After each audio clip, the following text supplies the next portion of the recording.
What is good, everyone? This is your host, Deanna Kemple of Label Free Podcast. To live your best life, you must live label free. Please welcome our guest. She's zooming all the way in from the West Coast. Her name is Mary Wagstaff. She's a holistic alcohol coach. Mary, thank you for joining us today. Please introduce yourself and tell the audience a little bit about your background. Yes, I'm so excited to be here. It's always so fun to meet another person that's out in the world sharing the label-free message. Yeah. So yeah, I am a holistic alcohol coach for women. So what I say is I help women heal, awaken, and evolve from alcohol. So really redefining their relationship to alcohol kind of on their own terms rather than deciding what the world thinks is right for them, Sure. which is why we're here talking.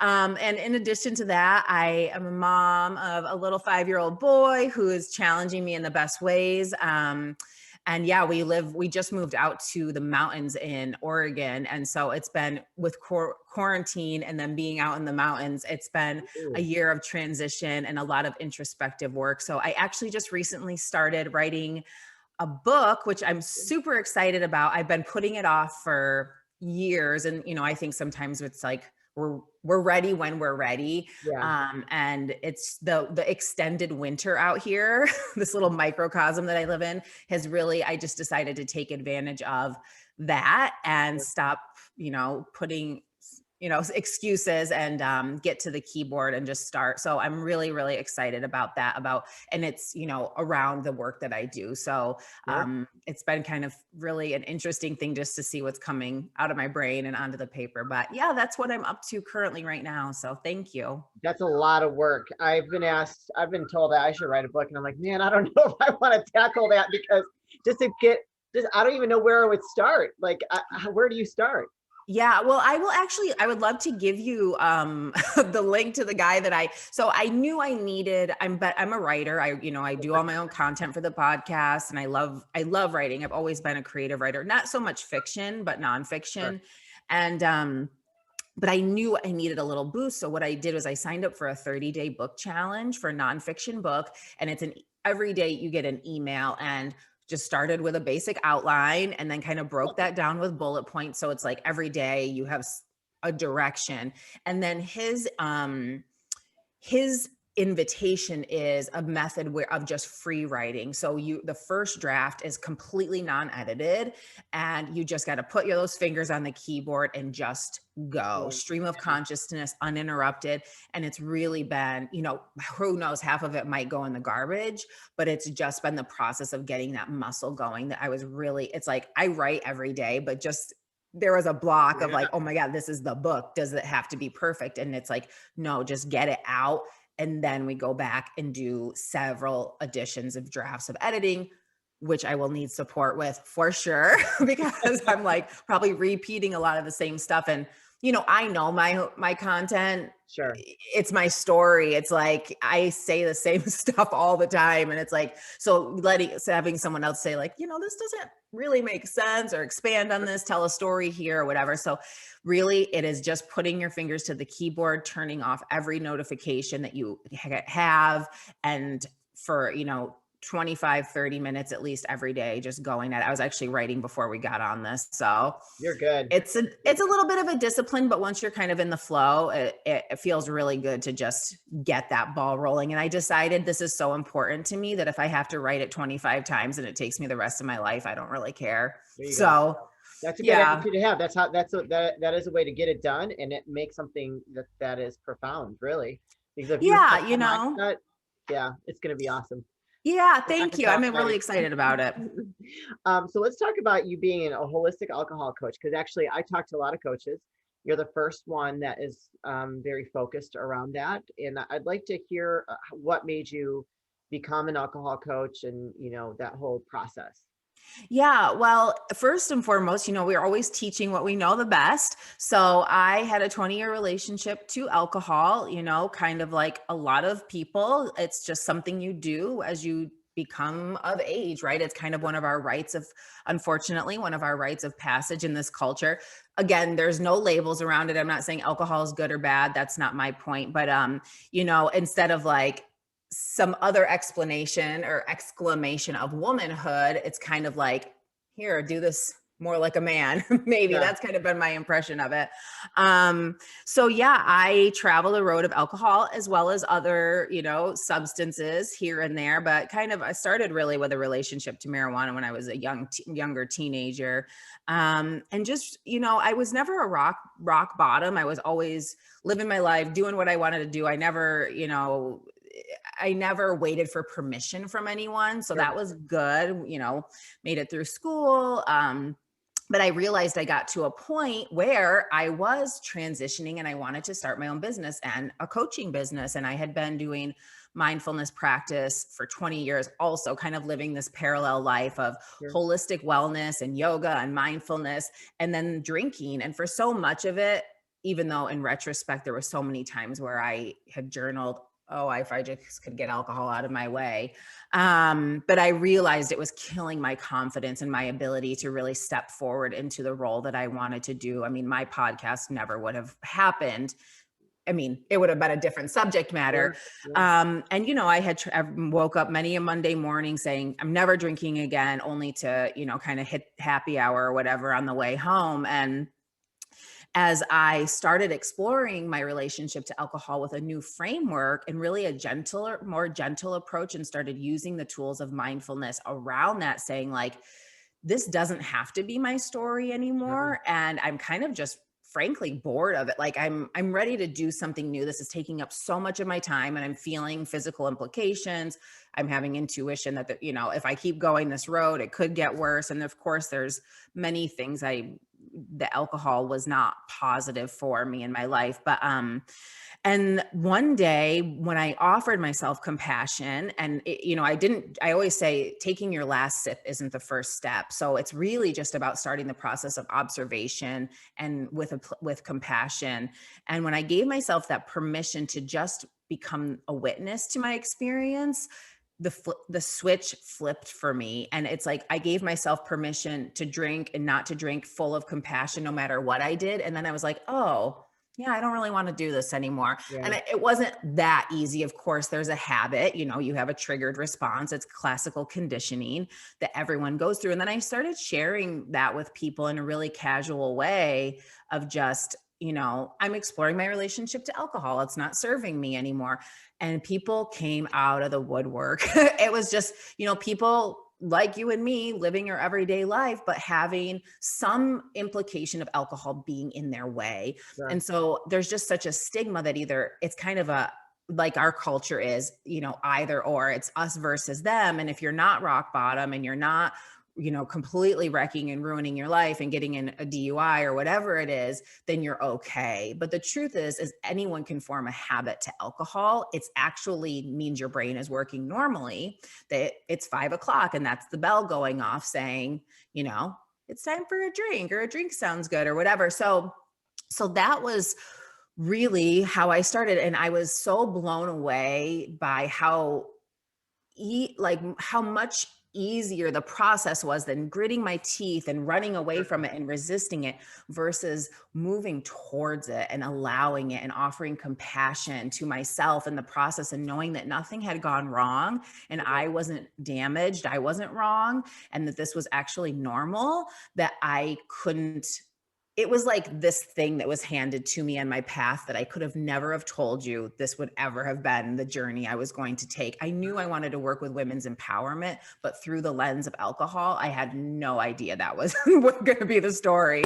And I am so honored and humbled to be doing this work. And so I had to share it. I had to share my process and my method that's completely my own. I had some influences and teachers on my path, but really, they're universal principles. I mean, I didn't come up with, non-judgmental awareness. This is principles of, mindfulness and meditation and compassionate awareness and loving kindness, really just flipped. And understanding our conditioned behavior, that our thoughts create our emotions, and our thoughts are really subjective and they're not the truth most of the time. They're just thoughts. Yep. So when we realize that that they can be changed and we can believe new things in the world, that is such a game changer, because I believed that alcohol was a really integral part of my life that was very important. And Yeah. now I don't believe that at all. So it's just understanding that and when we kind of take a wider perspective and shift our view of what's happening in the world, that there are other people not drinking, and we can have a great time and be a fun, lively adult and still party if we want to without alcohol. The world opens up and becomes a really magical place full of possibility.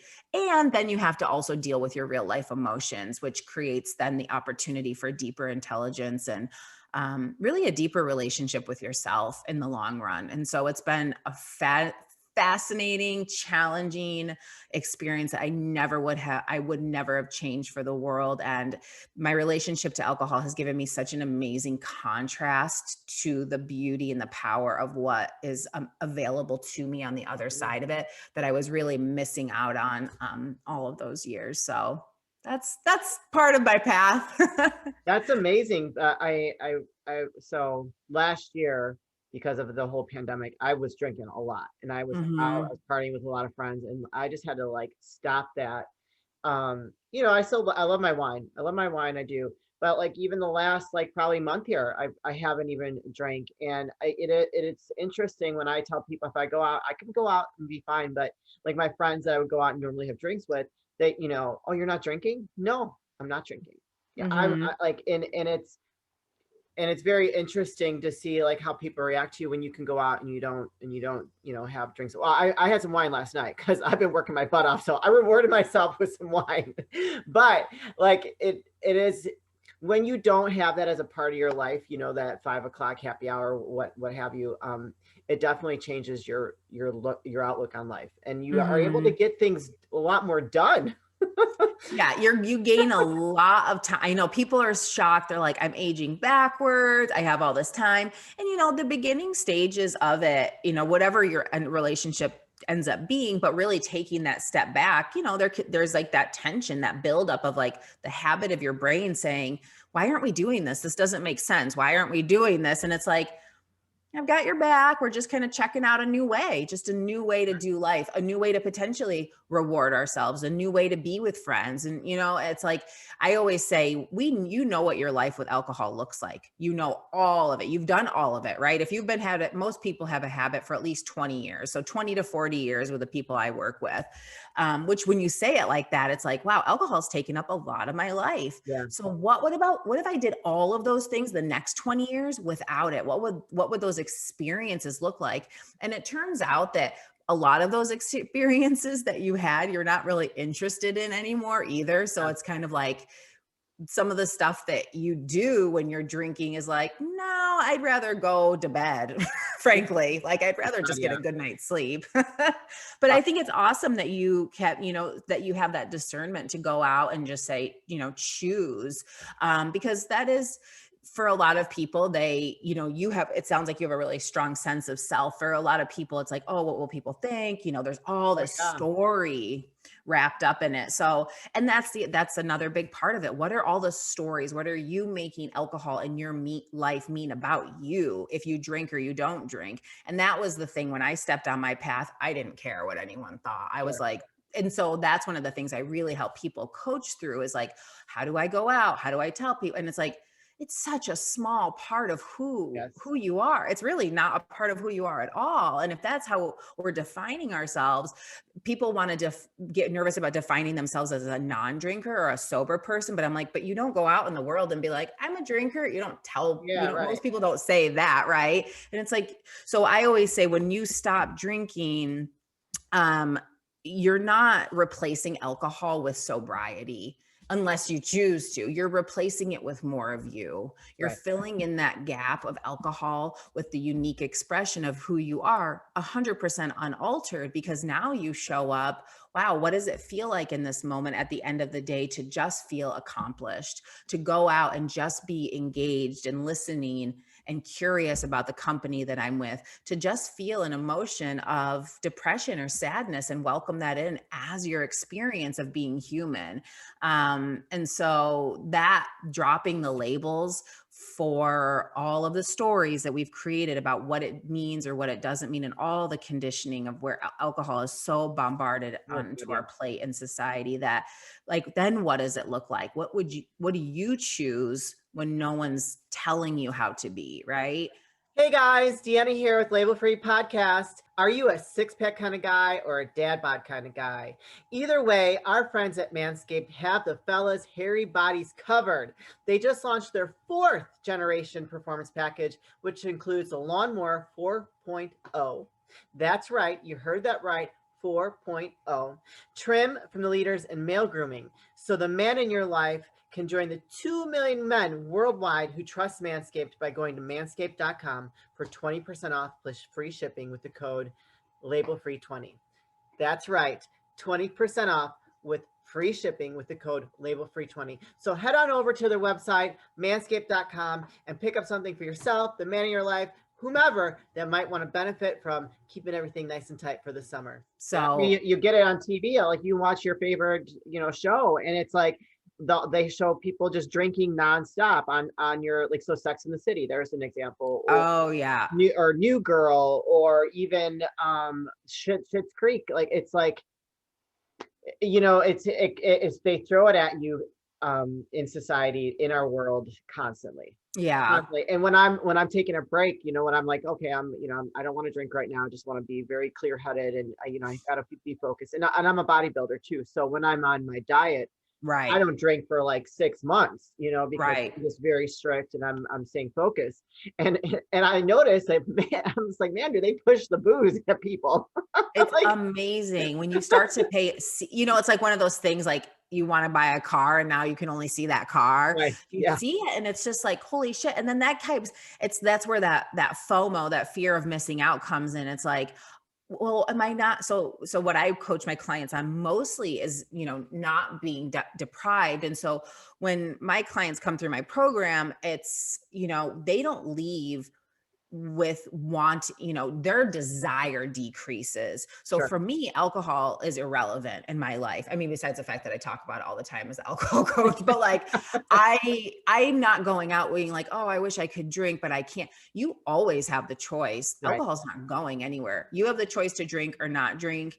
And for some people, it's more challenging because of the tools that they have and the inner resilience they've built. But I truly believe that anyone can live a deprivation free life of alcohol, with the right tools and the right inner resilience, really building their capacity to look at their mind and their thoughts that's really generating the story that continues to create the desire to drink. yeah, Because once you unlearn a habit, you've unlearned it, and then you start rebuilding a pathway in your brain to pleasure and lasting joy and a new path. But I always say it's like the beginning stages are kind of like crawling to work. You're like, I know how to walk, why would I crawl, so it's like it feels a little hard. But then once you kind of get through that, you offer yourself compassion, knowing you're unlearning a habit. I would always tell people, you're sprinting to work. You have so much energy. One of my clients always says, I can't believe that, she says sobriety. So there's a label there, but it doesn't really matter. She's like, sobriety is a superpower that I didn't even know. She wasn't, this woman is amazing. She wasn't even planning on like really quitting drinking. And she's like, oh, wow, alcohol really is, associated with a lot of the other problems I'm having in my life. And she's like, I'll never go back. She's just freaking killing it. So to watch people make these transitions to what they thought was possible without alcohol, they thought it was going to be miserable and deprived and all these things. And now they're just like doing all this stuff that they never even knew was possible, because they're building their own confidence. They're empowered. They're just seeing life in the clarity that you get with that creative flow coming through you and all of that stuff. So, and also changing your relationship to your body and your energy and all that. There's just, it kind of continues to roll, but it doesn't mean that there's not pain, right? It doesn't mean oh, that you sure, live a pain-free life. It means that you are open yourself to welcoming in emotion and really deepening your emotional intelligence. So, but yeah, I think it's awesome that you're a bodybuilder and that you have that experience to know, right? Like, when it's time to just like chill out, and you can see that it can be it's habit forming. Like the more you drink, sometimes it kind of, before you know it, you're like, oh shit, like, yeah, time to put on the brakes a little bit. For Right. sure. Yeah. And I think that it's like, for some people, it's like a social coping mechanism, Yeah, absolutely. where it's like they might have, and I'm guilty of this, in the past, Mhm. not so much anymore, but it was more like I'd have social anxiety. So I'd have to have that drink to like calm down and be able just to like, talk to people and just feel a little bit more comfortable in a group setting. Now I'm not Right. so much anymore. I don't care. I'm just like, I'm Right. here. Hi, Hi. get on that Yeah. teaching, like, I mean, but before, and that's just the growth that's happened within me. And so what you're doing is awesome. And because I do take 6 months at a time, or, a month at a time, or like whatever. I mean, and when I do drink, it's like once a week, not so much. I don't really do the whole happy hour thing because I'm usually in the gym. Right. But, for me, it's like I don't, it's like a nice reward for me. And I don't want to drink because I'm unhappy. I usually have a drink because, oh, I want to celebrate something. I've worked really hard. It's been a great week. Let's have a glass of wine, just kind of relax and what, but I know a lot of 100%. people, that's just something that they've gotten accustomed to help them, self-soothe, help them cope with certain things. So yeah, Mhm. when you stop drinking and you actually are forced to face some of those feelings that you kind of been covering up by like, oh yeah, I'm just gonna have like, vodka soda or what, or it's because that kind of that buries those feelings. Absolutely. So Yeah. Yeah. And it also buries the best parts of you too, because underneath some of that pain is really your power. It's like we are all of our emotions. If we didn't have emotions, we would just be robots. So it's like welcome it all in and see what else is under there. So when people start to kind of dust off the alcohol, their inner light really shines through, and they can really start to be confident showing up out in the world without alcohol at a social event and all those things. And again, there's just no right or wrong way to do it. And what I would just love to say to anyone that has been thinking about changing their relationship to alcohol, or knowing that it's getting in the way in some way, whether that's just a little groggy in the morning. And sometimes as a bodybuilder, because I'm also very active in the yeah, fitness world, if I have been my whole life, is like the status quo, because you have those days where you get up, you go, what it feels like to pump and have that blood rushing through your body and those natural endorphins. But for some people, it ends up, that low lying energy ends up being the status quo. So they're like, no, I'm okay. And it's like, but what's possible yeah, without it, right? yeah, What could be possible? You could be hiking to the top of that mountain, you know what I mean?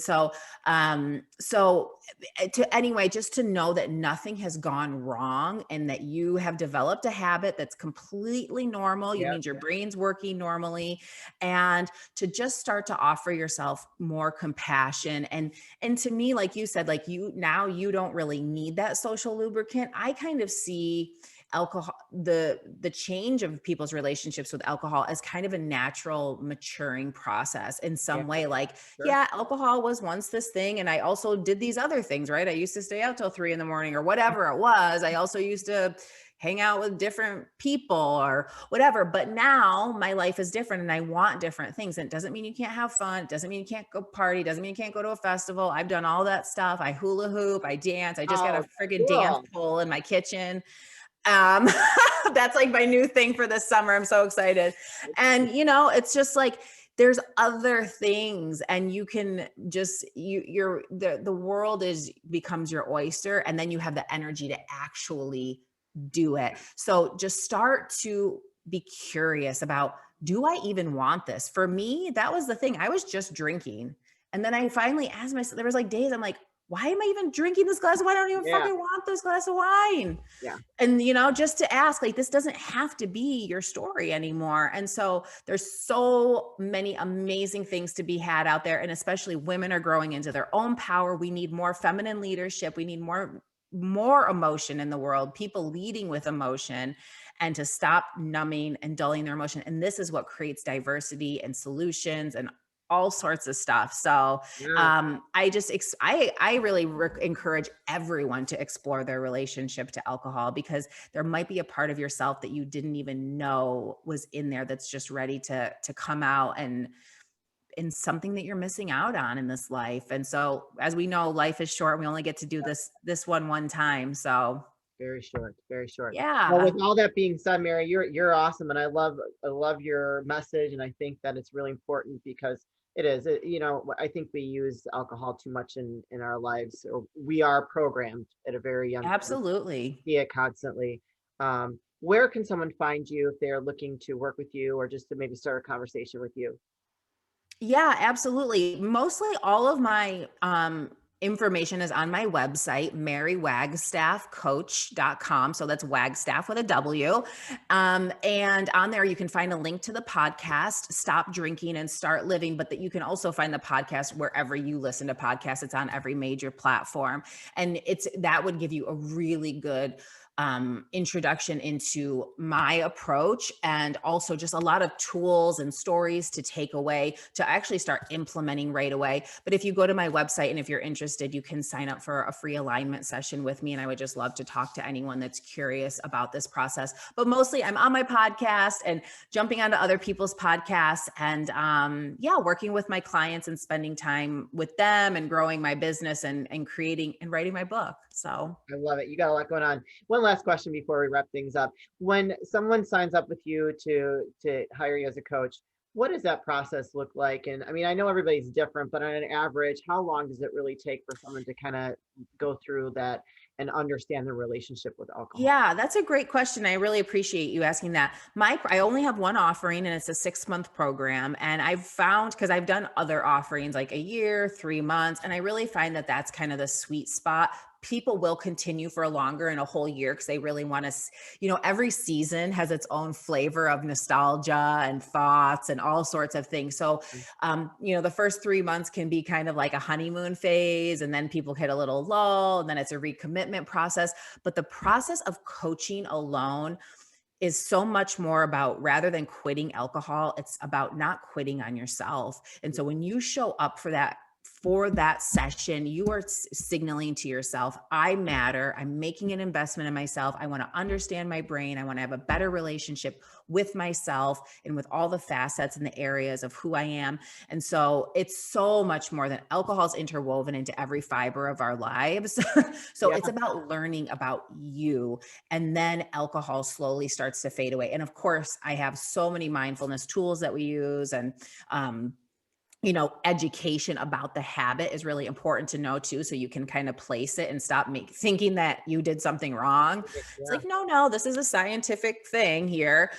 So yeah, so that is my program. It's a 6-month one-on-one, and there is a program, there's a process, but mostly it's really about taking that opportunity to get to know yourself on a deeper level with a third party to witness you. So I'm there as a non-judgmental witness from only a place of unconditional love, to kind of show you your mind, show you the parts that you think are true, but that's a story that you've been carrying around, and a label you've been carrying around forever that's just, not serving anymore. And so we kind of look at that, like, what are the thoughts that are creating the emotions in your life that just aren't necessary anymore. Yeah. It's a fascinating process. I think coaching is one of the best tools that we can use for ourselves in the world. And I teach my clients how to self-coach themselves, so that they're never left with a moment where they don't know what to do, where they can really plan their lives on purpose. Yeah. Oh my gosh, I love it.